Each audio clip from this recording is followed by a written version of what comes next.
Então, dando sequência aqui, o que nós vamos fazer?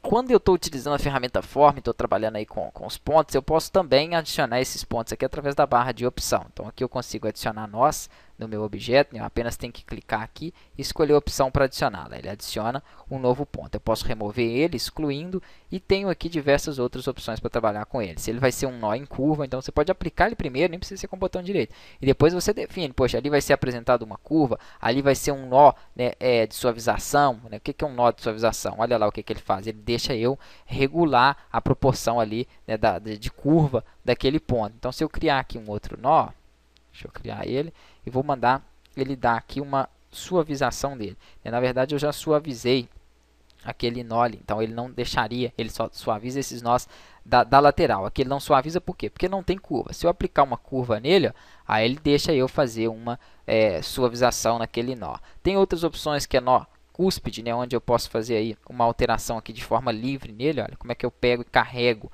a minha curva. Então isso aqui a gente vai ver, né, de acordo com os projetos, quando realmente tiver necessidade da gente aplicar outros formatos de nós. Não tem muito como eu explicar, nem porque ficar explicando aqui, justamente também não dá para guardar tudo aí. Então quando a gente estiver fazendo um projeto que vai precisar modelar um objeto ou fazer uma vetorização nele, onde vai precisar de um outro tipo de nó que seja mais adequado e aplicado àquele projeto, a gente vai estar utilizando. É só para vocês saberem que tem outros modelos aí também de nós e aplicações de pontos aí no objeto. Uma coisa que eu não falei e tem que ser falada, né, eu falei na primeira aula, mas não expliquei, é o que?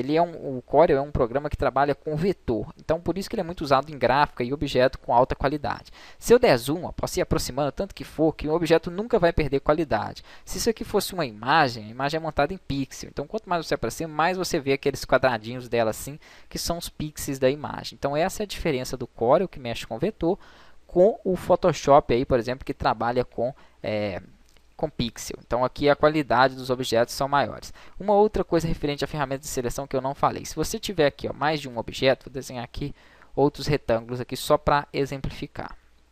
Pronto, e quiser fazer uma seleção em todos eles, você tem que selecionar tudo. Se eu pegar assim, ó, igual eu estou pegando aqui, ele vai selecionar nenhum. Por quê? Porque eu não peguei 100% de nenhum deles. Ó. Eu tenho que selecionar 100% do objeto, que aqui ele seleciona os três. Se eu subir um pouquinho aqui, ele seleciona só os dois de cima.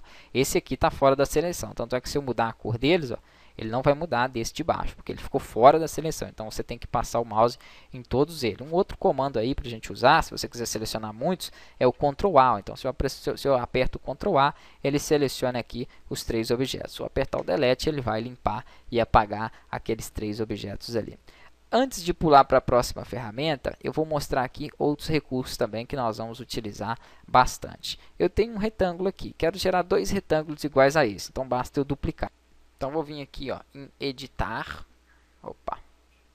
editar, e vou escolher a opção de duplicar. Ele gera dois iguais. O comando é Ctrl D, então não vou ficar indo muito ali não. Vou falar mais para vocês os comandos. Ctrl D, ele vai duplicar para mim e vai gerar um outro objeto igual a esse. Quando é a primeira vez que você duplica, ele mostra essa janelinha aqui, porque eu posso duplicar e fazer um deslocamento, que é jogar ele para o lado, por exemplo, em uma determinada posição ali. O padrão é ele jogar esses 5 milímetros como foi feito. Ele duplicou e jogou ele a 5 milímetros. É só você clicar e arrastar. Duplicar o objeto é gerar um outro objeto idêntico àquele anterior. A vantagem, né, de duplicar é a seguinte, tem outra forma também de eu conseguir duplicar um objeto, que é apertando o mais. Se eu apertar o mais, vou apertar a tecla mais uma vez, ó, ele vai criar um outro igual a esse. Deixa eu achar ele aqui, pronto, criou. Se eu clicar arrastar, olha, eu tenho ele. Só que o mais, ele cria exatamente em cima. Aí o Ctrl D cria jogando um pouquinho para o lado. Então o que tem o Ctrl D? Eu vou clicar aqui, ó, apertar uma vez o Ctrl D, puxar ele para baixo e vou diminuir ele um tiquinho. Pronto. Se eu continuar pressionando o Ctrl D, olha que bacana que ele vai fazendo. Ele vai manter aquela direção, olha, e a proporção que eu diminuí o objeto. Então dá para fazer muita coisa legal usando aí o comando Ctrl D de duplicar. Quando eu uso o mouse, ele deixa ele somente duplica, copia o objeto e deixa ele posicionado em cima. Então, nós vamos utilizar muito o recurso de duplicar. E outro recurso que nós vamos usar muito é isso aqui. Ó. Às vezes eu tenho dois objetos. Vou pegar a elipse aqui para criar um círculo e criar um retângulo ali. E eu preciso trabalhar com esses dois objetos dentro do meu projeto de forma única. Às vezes eu preciso de ficar posicionando eles. Então, para que eu não tenha que ficar toda vez selecionando os dois e arrastando, eu posso juntar eles. Como que eu junto objetos? Eu seleciono eles e aperto o botão, né, o comando Ctrl G, ou organizar aqui e agrupar.